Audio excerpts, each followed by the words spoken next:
Alrighty guys, real quick, I'm out here checking my friend's Dodge Avenger 2013 model, guys. Guess what's wrong with it?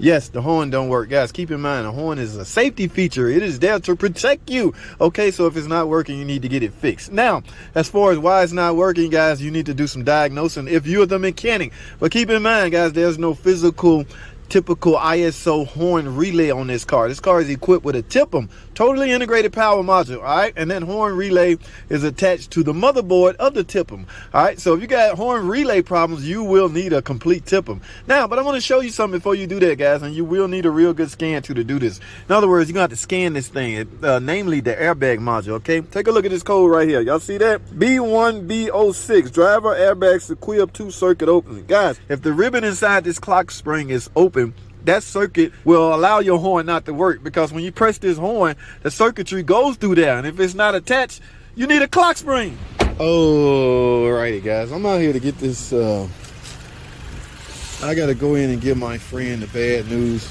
Okay, this Dodge Avenger that we just talked about. I hope y'all saw this short. I figured I'd make a long video to discuss some things with you guys.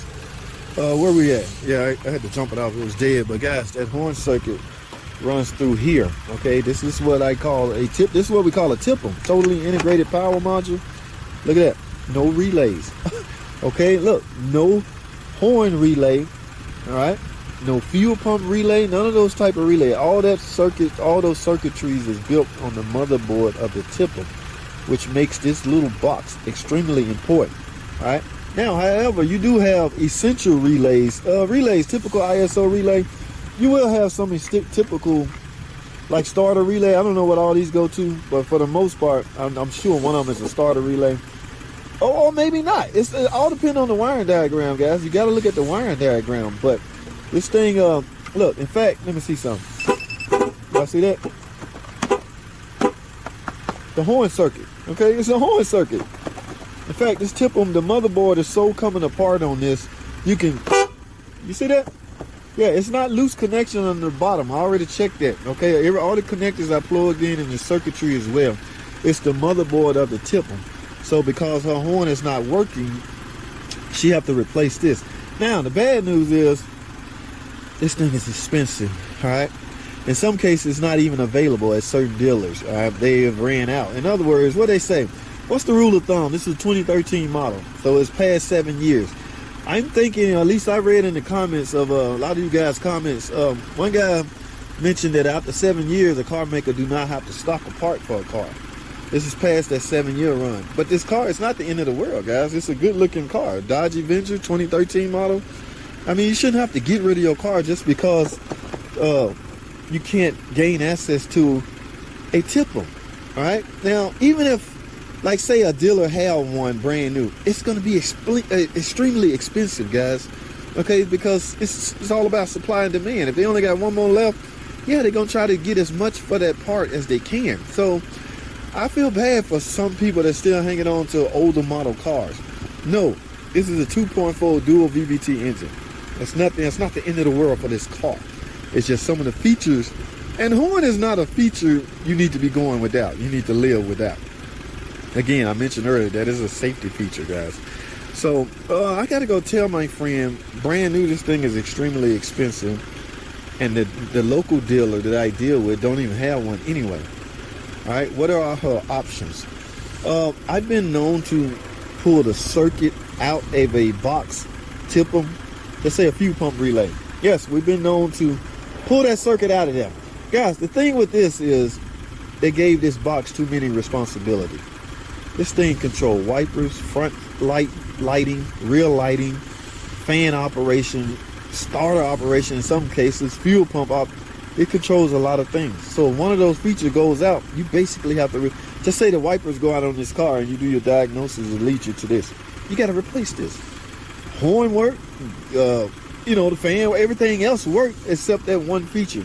So they put too many responsibility on this one little box. I don't agree with it, but it's nothing I can do about it. I'm just here. I was put on earth to learn this stuff and regurgitate it back to you when I'm trying to figure out what's wrong with your car. So, but I said all that to say this. There's a glimmer of hope. You got a couple of options. One in particular. Now, don't panic.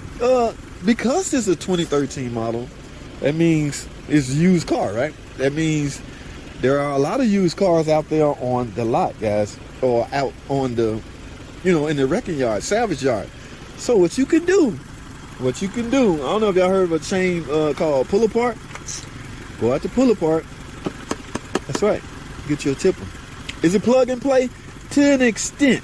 All right. There are some things you need to do when you put a TIPM on your car from another car. Okay. Relearn. There's a relearn feature that I use on my scan to relearn this TIPM to this car. If you just pull this off of another car and put it on your car is going to act like that car. Okay. So it's not mandatory. In other words, you don't have to. The wiring, the circuitry is still the same. I mean, it could be something simple like your car may not be equipped with fog light. This has fog light. Those fog lights run through this. So if you get one out of a Dodge Avenger that don't have fog light, guess what? Now your car won't have fog lights, even though your car is equipped with it. So it's all about the circuitry. So in our scan tool, we can tell this computer,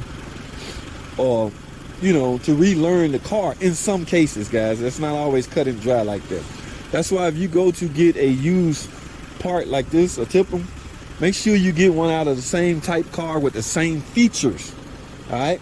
That way you might not have to program anything. Then it may become plug and play because it's basically the same features that you got off that car now on your car. All right. So a little bit of bad news, but a glimmer of hope. It's unfortunately that you can't just whip out, you know what I'm saying? Now she's gonna need a clock spring early. I hope y'all saw this short video. All right, I need to fix this car right, because y'all just saw the circuitry, right? The horn circuitry goes through here. It goes through that clock spring and make its way here, then out to the horns. I gotta have all of this intact. I can't sell her a clock spring and leave this out. No, my phone will be ringing the very next morning. And you know what they're going to say? You said you fixed it. Yes, it was working before. I'll never leave a car that's not working. Okay, I'm going to make sure it's working before I leave. But there's a chance it can stop working. Yeah, so, but some customers don't understand that. And I'm not about to go through that. So I'm either going to fix it all right or not do nothing. I'm not going to put a clock spring and not address the horn circuit particularly. Because y'all saw that. I bang on the... Probably still do it. Yeah, it's a short. Yeah, it's a short in here. I don't want to... Because if you bang on this too hard, you could disrupt the fuel pump circuitry and then the car won't run. Yeah, I don't need that over my head. So let me put this thing back together. And what we're going to do, I'm going to explain everything to her. And I'm pretty much done, guys. So I'm going to wrap this up. I thought I'd cover that, go over with you, especially you DIYers and whoever needs this information. This is an older car, guys. Some things I cannot talk about or I will not talk about. They hardly ever take these type cars to the dealership, so it's safe for me to speak on. But that's all I have, man. I gotta go. Y'all if your horn ain't working, please get that fixed. Again, that's a safety issue. Thanks for watching.